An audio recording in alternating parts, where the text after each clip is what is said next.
കേരള വ്യാപാരി വ്യവസായി ഏകോപന സമിതിയുടെ നേതൃത്വത്തിൽ സംസ്ഥാന വ്യാപകമായി കടയടച്ച് സമരം നടത്തി. വ്യാപാരികൾ നേരിടുന്ന പ്രശ്നങ്ങൾ പരിഹരിക്കാത്ത സർക്കാർ നടപടിയിൽ പ്രതിഷേധിച്ചായിരുന്നു സമരം. വ്യാപാരികളുടെ ആവശ്യങ്ങൾ അടങ്ങിയ 5 ലക്ഷം പേർ ഒപ്പിട്ട നിവേദനം നേതാക്കൾ മുഖ്യമന്ത്രിക്ക് കൈമാറും. കോഴിക്കോട് നിന്ന് റിയാസ് KMR തയ്യാറാക്കിയ റിപ്പോർട്ടിലേക്ക്. സംസ്ഥാന വ്യാപകമായി ഇന്ന് വ്യാപാരി വ്യവസായി ഏകോപന സമിതിയുടെ നേതൃത്വത്തിൽ വ്യാപാരികൾ ഇന്ന് കടമുടക്കം നടത്തുകയാണ്. ഇവിടെ കോഴിക്കോട് മിഠായി തെരുവിലും നിരവധി കടകൾ അടച്ചിട്ടുണ്ട്.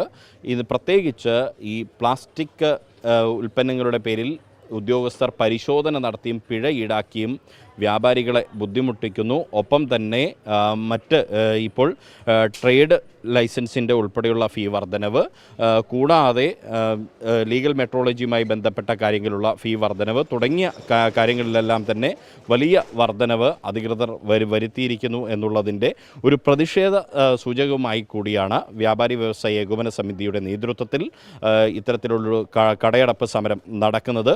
ഒപ്പം തന്നെ ഈ കടമുടക്കത്തിൻ്റെ മറ്റൊരു കാരണം വ്യാപാര സംരക്ഷണ യാത്രയുമായി ബന്ധപ്പെട്ട് കൂടിയാണ് അവർ ഇന്ന് കടമുടക്കിയിരിക്കുന്നത്. ഇവിടെ കോഴിക്കോട് മിഠായി തെരുവിലാണ് ഇപ്പോൾ ഞങ്ങളുള്ളത്. പ്രധാനമായും ഈ കടയടപ്പ് സമരം പൊതുജനങ്ങളെ ഉൾപ്പെടെ ബാധിച്ചിട്ടുമുണ്ട്. ഇവിടെ ആളുകൾ കടയിൽ ഒക്കെ മിഠായി തെരുവിൽ വന്ന ആളുകളുമുണ്ട്.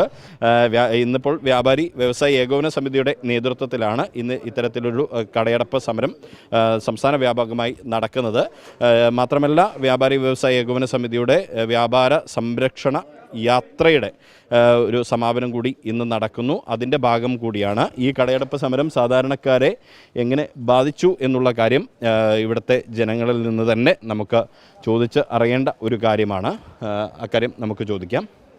ഞങ്ങൾ ഷോപ്പിങ്ങിന് വന്നിരുന്നു, അപ്പോൾ കുറച്ച് പ്രശ്നമായിപ്പോയി. നേരത്തെ അറിഞ്ഞിരുന്നോ? അറിഞ്ഞിരുന്നു. അപ്പോൾ പിന്നെ വിചാരിച്ചു ഉണ്ടാവില്ല എന്ന് വിചാരിച്ചു. ഫോട്ടോച്ചിന്ന് വന്നതാണ് കാണാൻ. ബാധിച്ചു. കാണാൻ വേണ്ടി വന്നിട്ട് എല്ലാം പൂട്ടിക്കിടക്കുന്നുണ്ട്. മിഠായി തെരുവ് കാണാൻ വന്നതാണ്. അതെ. മാത്രമല്ല, ഈ വ്യാപാരി വ്യവസായി സമിതിയുടെ നേതൃത്വത്തിൽ കട തുറക്കാനുള്ള ഒരു സാഹചര്യവും ഇവിടെ ഒരുക്കുന്നുണ്ട് എന്നുള്ളതാണ് നമുക്ക് മനസ്സിലാകുന്നത്. കോഴിക്കോട് SM സ്ട്രീറ്റിൽ നിന്നും ക്യാമറ പേഴ്സൺ വസീം അഹമ്മദിനൊപ്പം Riyas KMR, Kerala vision news.